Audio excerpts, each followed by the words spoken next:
Bonjour, bienvenue à LSA Direct. Pour ce nouveau numéro, je reçois le directeur central au niveau du ministère de la Formation et de l'Enseignement professionnel, Monsieur Koudil Seder. Merci d'avoir accepté notre invitation. Merci à vous de vous intéresser au secteur de la formation et l'enseignement professionnel. Merci. Monsieur Koudil, le secteur de la formation fait sa mue. On est loin aujourd'hui de la perception négative de la formation professionnelle.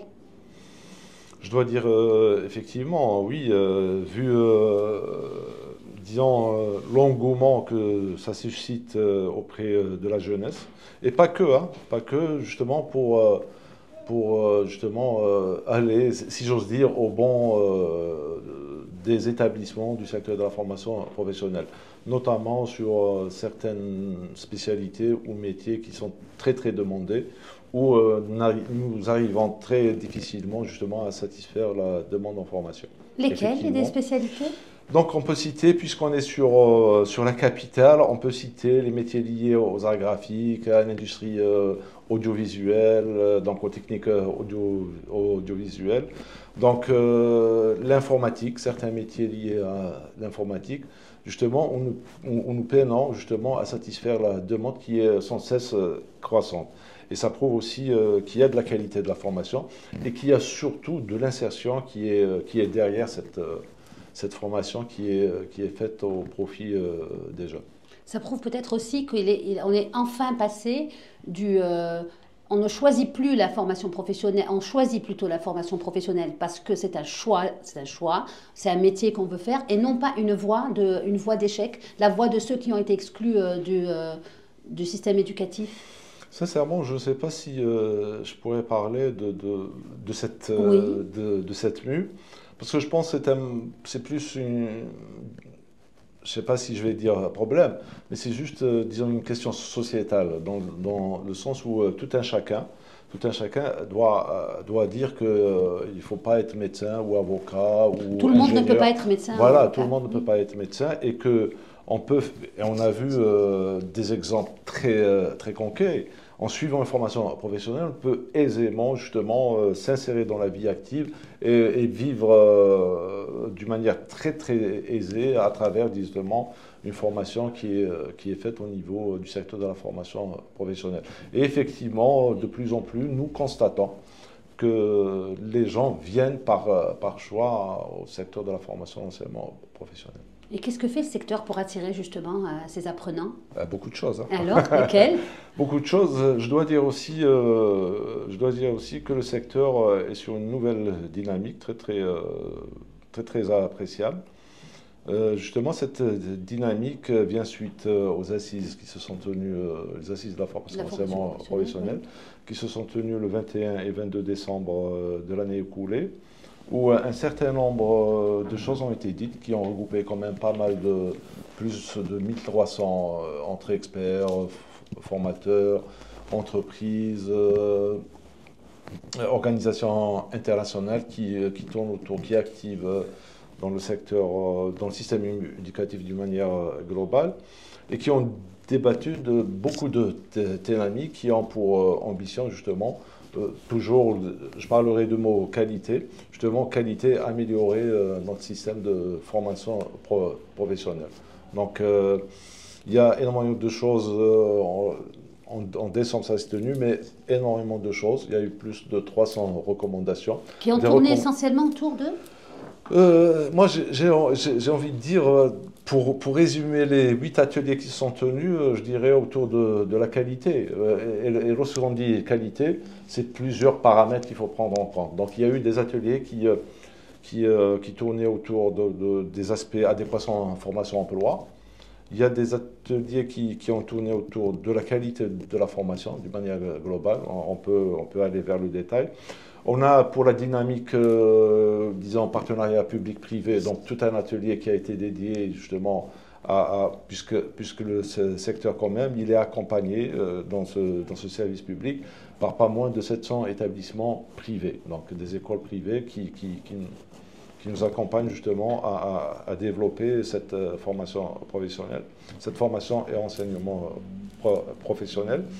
Il y a eu des ateliers qui tournaient autour de l'orientation. Il y a eu, voilà, donc, mais ça tournait autour d'une dynamique comment peut-on, avec ce qu'il y a, avec un état des lieux qui est fait, comment on peut améliorer la chose, notamment, comme vous l'avez si bien dit, montrer cette attractivité, aller vers cette attractivité et cette valorisation du secteur de la formation et de l'enseignement professionnel. Est-ce que la mise en place prochaine du bac professionnel va couronner toute cette dynamique du secteur? Le couronnement de la dynamique, non, c'est une stratégie comme d'autres recommandations qui ont été prises. Donc, nous, on prend au niveau du secteur, on essaie justement d'aller vers cette amélioration. Le bac en lui-même, effectivement, c'est l'une des recommandations issues des assises où carrément un atelier lui a été dédié. Et comme vous êtes sûrement au courant que le dernier conseil du gouvernement, il y a eu une présentation du bac et préalablement à ça, je dois souligner qu'il y a un travail qui est en train de se faire avec, disons, les intervenants dans le système éducatif algérien, en l'occurrence le ministère de l'Éducation, le ministère de l'Enseignement supérieur. On est en train de travailler pour mettre toutes les choses, disons, pour préparer de la meilleure façon qui soit le lancement, j'espère, très prochain du baccalauréat professionnel. Très bien. Monsieur Koudil, est-ce que vous confirmez la tendance? On voit de plus en plus de jeunes universitaires, donc titulaires de diplômes universitaires, qui reviennent vers les centres de formation professionnelle pour acquérir de nouvelles compétences? Oui, effectivement. Moi, je pense, voilà, il y a des personnes qui ont eu le bac, qui ont choisi, disons, d'aller vers un enseignement supérieur, donc au niveau des universités et autres écoles. Il y a d'autres, justement, qui ont choisi, au lieu d'aller à l'université, ils ont choisi les instituts nationaux spécialisés de formation professionnelle. Il y a, comme vous le dites si bien, il y a d'autres qui, voilà, de par certainement un projet professionnel qui leur est cher, Oui. Et ils ont vu dans le secteur de la formation et l'enseignement professionnel qu'il y a justement, c'est ce secteur qui peut mettre à profit leur projet professionnel. D'autant plus, donc en plus de la formation qui est délivrée, il y a tout un accompagnement qui est fait au profit des jeunes diplômés du secteur de la formation et l'enseignement professionnel pour justement les aider à concrétiser leur projet professionnel. Donc à travers, disons, les centres de développement de l'entrepreneuriat qui sont mis en place graduellement au niveau des instituts de la formation et l'enseignement professionnel. On va assister, si j'ai bien compris, au fur et à mesure, à la mise en place de ce qui ressemble un peu aux incubateurs qui sont au niveau des universités pour aider les jeunes à concrétiser. Pas tout à fait, mais on y travaille. Pas tout à fait. Donc on a les CDE au même titre que ce qui se passe au niveau des universités. Donc c'est une formation qui est faite et qui au profit des porteurs de projets issus diplômés du secteur de la formation et l'enseignement professionnel. Donc on peut rentrer dans un centre de formation professionnelle, faire une formation, au fil des années avoir une idée de projet et sortir du centre de formation professionnelle. Absolument. Quasiment en chef d'entreprise ou en entrepreneur. Tout à fait.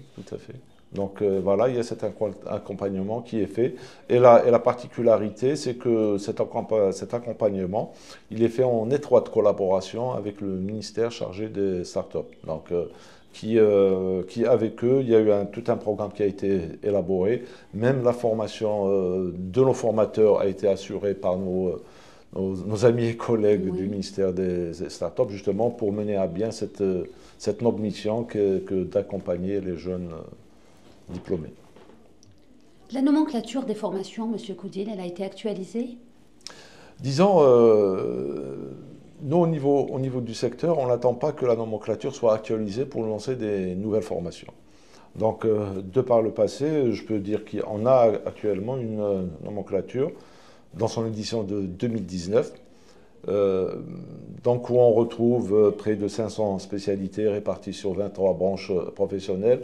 À cela s'ajoute un répertoire des formations qualifiantes où on a 165 formations qualifiantes de courte durée.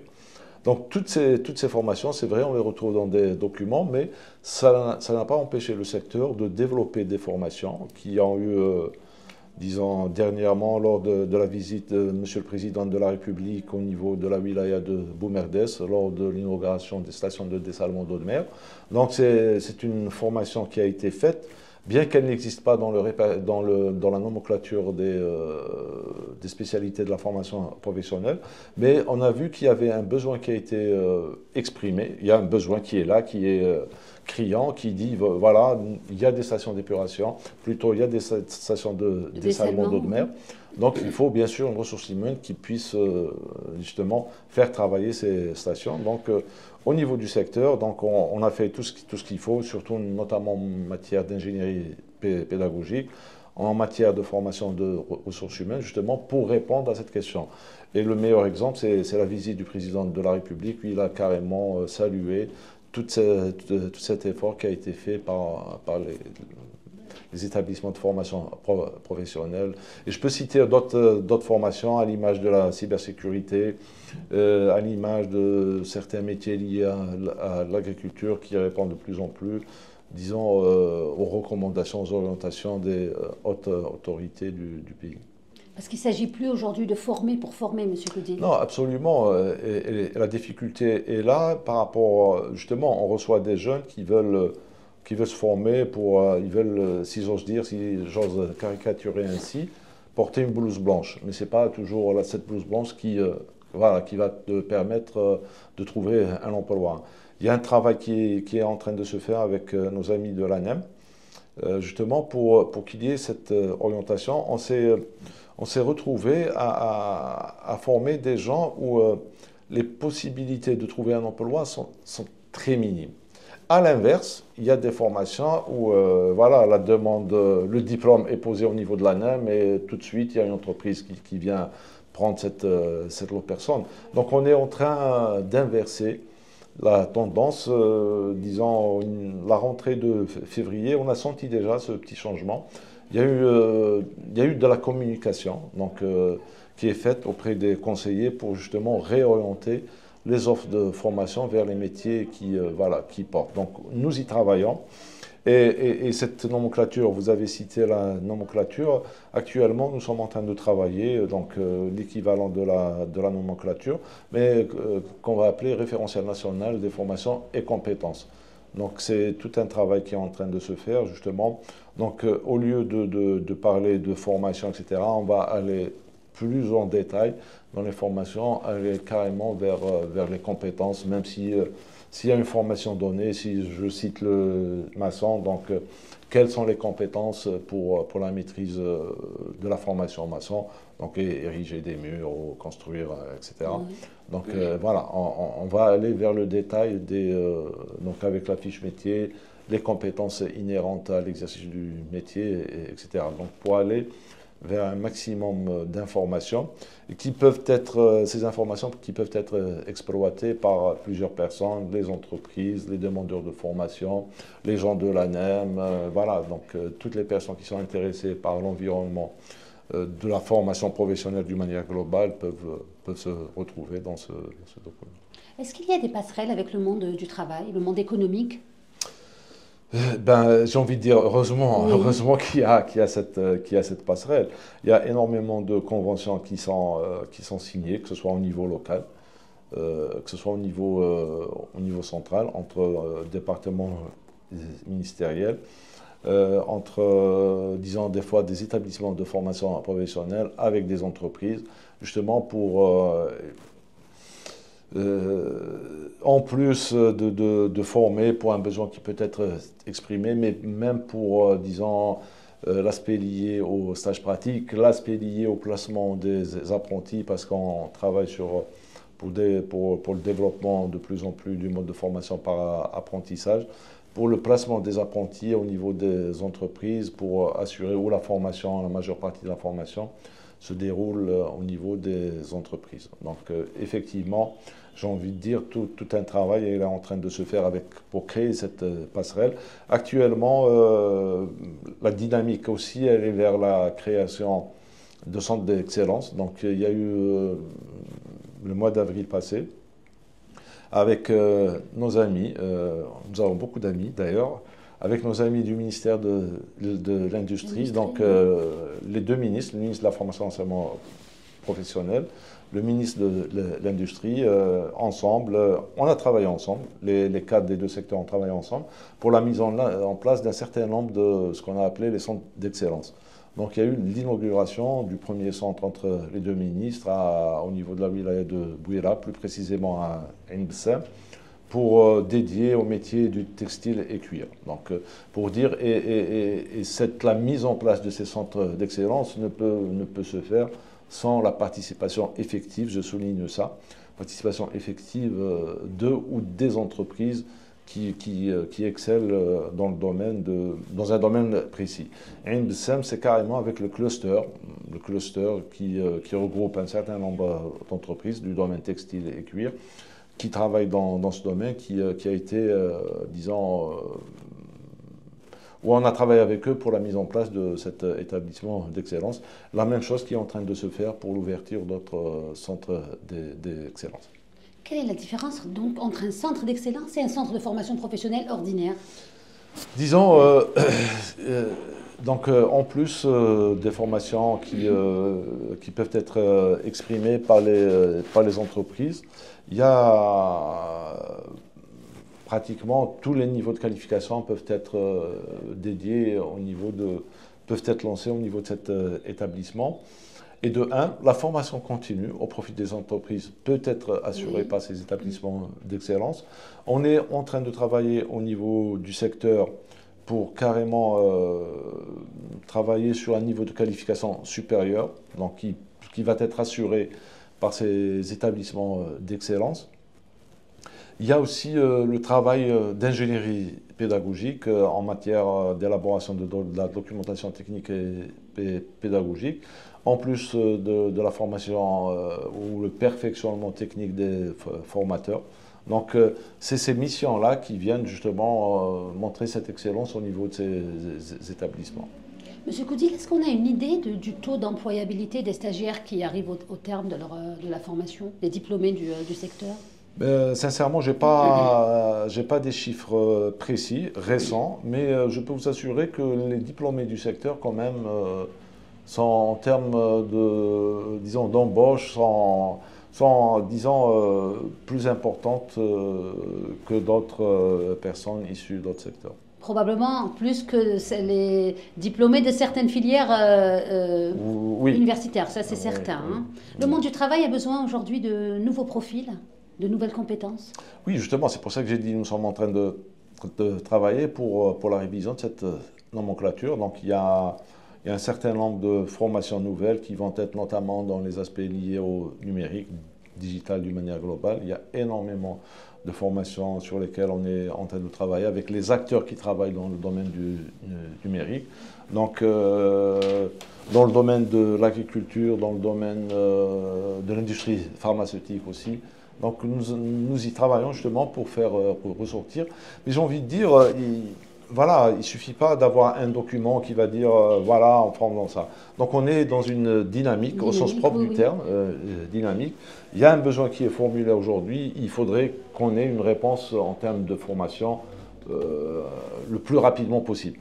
Donc on ne doit pas attendre qu'il y ait une nouvelle nomenclature. Donc il y a un besoin, il faudrait disons qu'on se prépare en conséquence pour répondre le plus rapidement possible à ce besoin. Et c'est quelque chose qu'on a réussi à faire dans d'autres domaines. Donc voilà, sincèrement, nous sommes très confiants justement par rapport à la réponse aux besoins qui peuvent être formulés par les entreprises et autres administrations ou institutions. Et j'imagine, M. Koudil, que des formations disparaissent au fil des années aussi.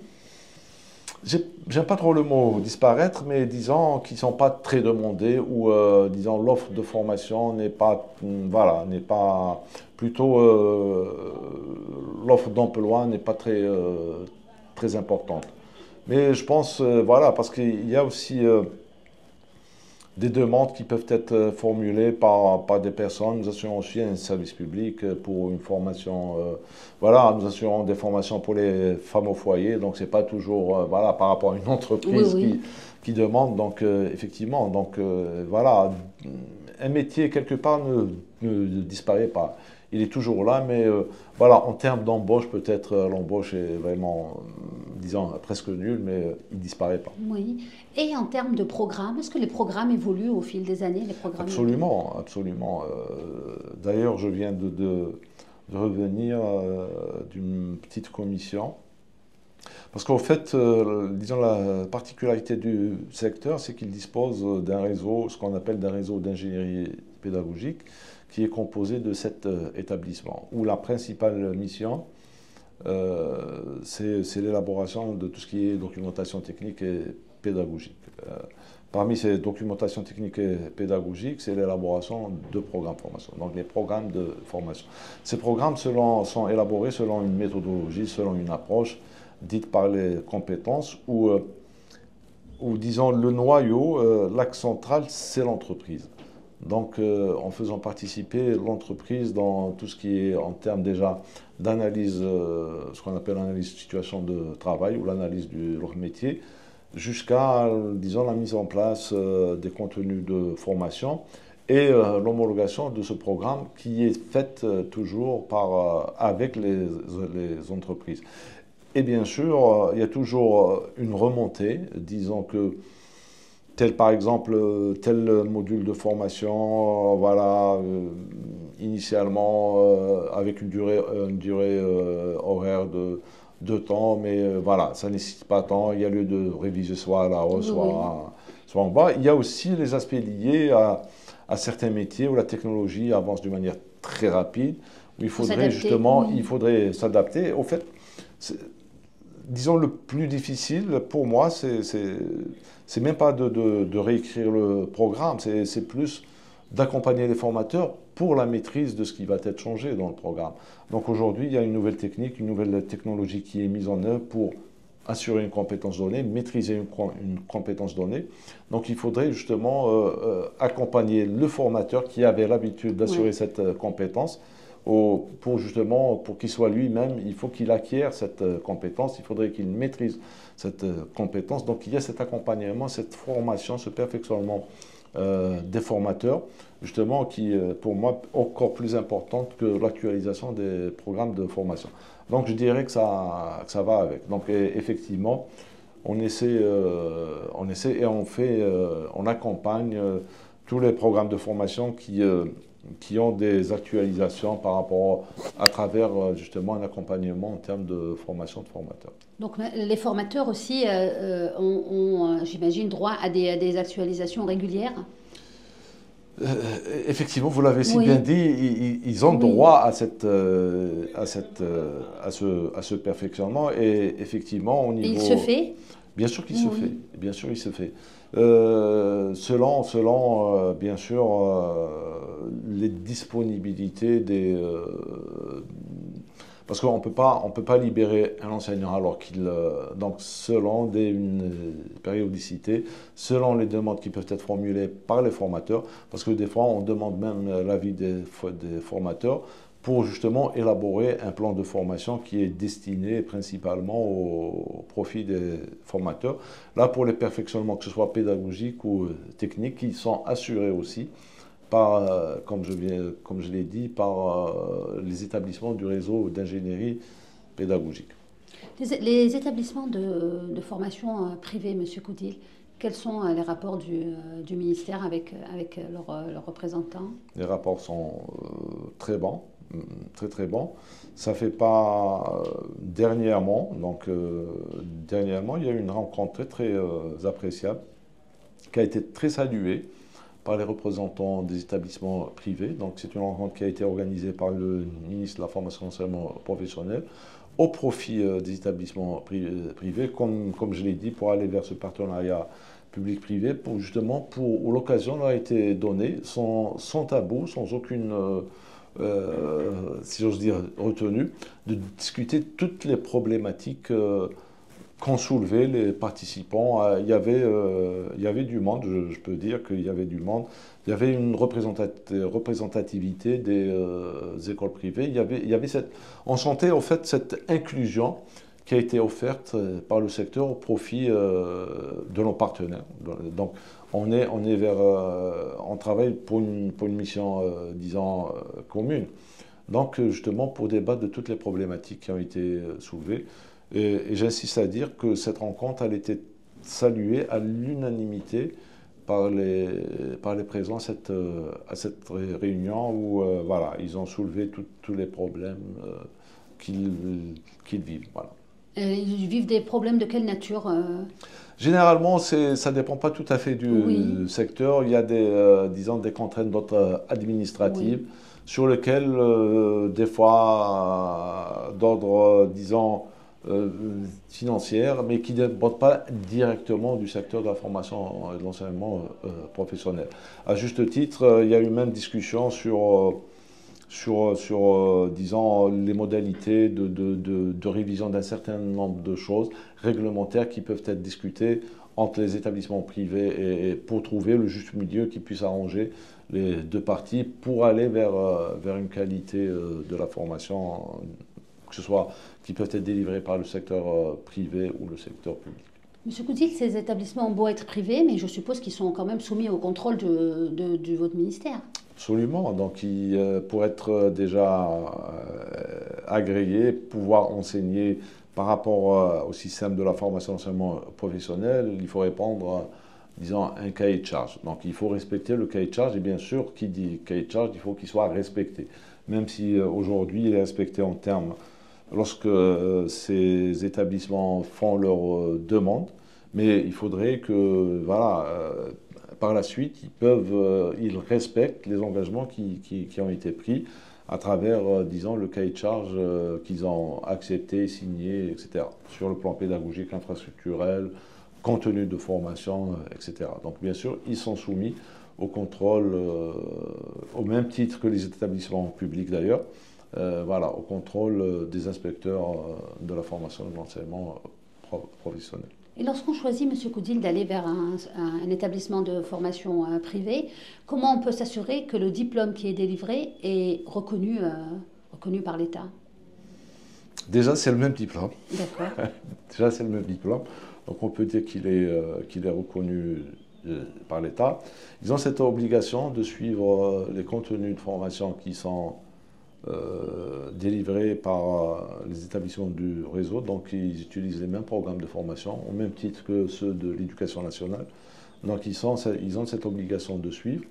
Il y a aussi la particularité, c'est qu'aujourd'hui, ces établissements privés, en fin de formation, ils doivent, disons, l'examen final se déroule dans les établissements publics de formation et d'enseignement professionnel. Ah, ça vous permet d'avoir Oui, un œil sur le... absolument, absolument, qui suivent un petit peu voilà, les enseignements qui sont au niveau des établissements publics. Et Monsieur même les Coudil, enseignements. allez, oui, on ne peut pas parler de la dynamique du secteur sans parler des Olympiades qui viennent de se tenir, les Olympiades Oui, de la formation professionnelle. d'ailleurs, voilà, on est très très satisfait au niveau du ministère dans sa globalité de la réussite de cet événement. D'ailleurs, on a eu l'occasion avec Monsieur le ministre de visiter c'est le déroulement de cette compétition. Je dois dire que ça, en plus des compétiteurs, donc il y a eu quand même un engouement du public, des parents, des stagiaires qui ont fait que, disons, cette compétition au niveau local soit une réussite. D'ailleurs, même les pouvoirs, je tiens à remercier même les pouvoirs publics, notamment les WELI, qui ont participé d'une manière très active, qui ont mis à disposition du secteur de la formation et de l'enseignement professionnel les moyens pour qu'ils puissent se tenir, les compétitions puissent se tenir dans les meilleures conditions possibles en leur offrant les salles omnisports, des fois c'est carrément des maisons de culture, etc., qui ont été mises à disposition des compétiteurs. En plus du fait que l'ouverture, pratiquement beaucoup d'ouvertures de ces compétitions ont été faites par les WELI eux-mêmes. Donc voilà, vous me donnez l'occasion pour remercier toutes les WELI en particulier qui nous ont aidés justement à la réussite de cet événement. Ça a donné encore plus de visibilité à tout ce qui se fait dans le secteur de la formation Bien professionnelle. sûr, et nous aspirons, puisque ça c'est les premières Olympiades, il va y avoir d'autres en septembre, ça va être des Olympiades régionales. Donc dans une région, un certain nombre de wilayas, ils vont encore concourir pour aller vers, disons, des Olympiades nationales, où l'idée même, ça n'a jamais été fait, ça n'a jamais été fait, et disons, concourir, avoir des concurrents à l'international. Donc pour aller vers, disons, des concours internationaux pour se mesurer avec, en termes de formation professionnelle avec ce qui se fait ailleurs. Et on aura, disons, une meilleure visibilité. Ça n'a jamais été fait, donc voilà.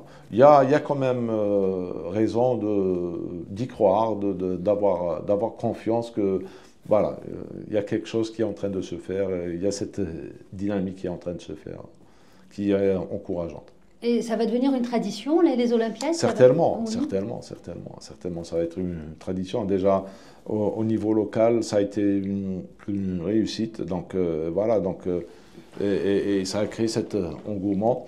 Et ça va peut-être, pas peut-être, sûrement